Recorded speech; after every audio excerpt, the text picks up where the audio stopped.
Welcome to Rochester Voices. I'm Mayor Kim Norton, and with me today is a community member, Joanne Rosener, who's going to talk with us a little bit about her involvement in Rochester Vision 2050. Joanne, thank you for being here today, and can you tell us a little bit about why you decided to join us on Rochester Vision 2050?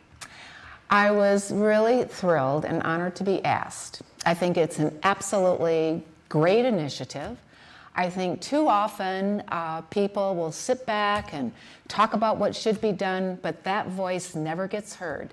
And so I think it's just so important, and I give kudos to you, Kim, for organizing this so that people have an opportunity to provide their input. Well, and that's what it was all about, right? It was about hearing from community saying, no one's asking me what I think. And so Rochester is changing so much, not just downtown, but actually the growth is citywide, and so it's affecting all of our lives. And we wanted to try to find a way to get those voices to the table. So I hope that you found the experience interesting. Can you tell us a little bit about what you learned throughout the process? Sure. So met with a number of people, some organizations, and people, number one, were just very much appreciative of being asked. So often they're not, as you mentioned, and so they were very appreciative, and they had lots of ideas. And I was amazed because I learned a lot of things that I hadn't thought of. And so it was just great to have that information, to be able to pass it along so it could be factored into what everybody else is saying. Right, and when we did this initiative with the steering committee, of which you were part of, we also had a visioning group, which went out into the community and actually did, as you did, more one-on-one relationship building and discussion with people in the community. We asked one question: what would make the very best Rochester by 2050? So unlike other surveys, this was open-ended. And what kind of feedback do you recall hearing from people during your work going to community events and the like? I think, and it came through with what others had heard as well, and clearly housing, affordable housing, that was really one of the top things that we heard. I think another thing that I heard was education, how important it is for our schools to be strong, because that's really the foundation for everything that follows. So those were two of the key themes. I would say some of the other things deal with some of the arts, wanting to see more cultural offerings in our community.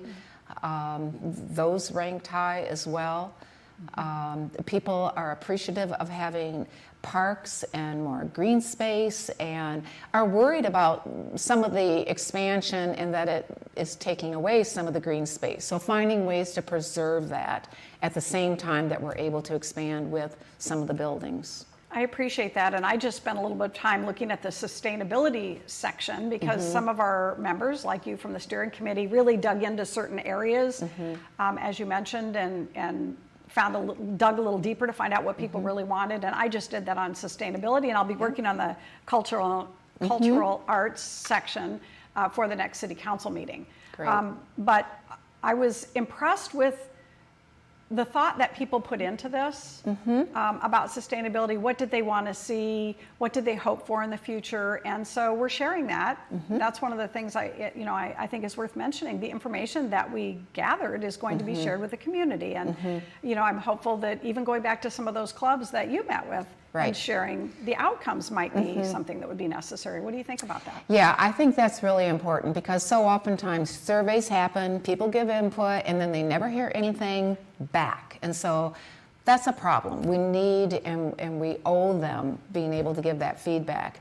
And I think from a chance for people to accept whatever change occurs, knowing that they had a chance to say something, I think really goes a long way in being able to accept whatever change occurs. It's really difficult to accept a change when you've had no opportunity for input.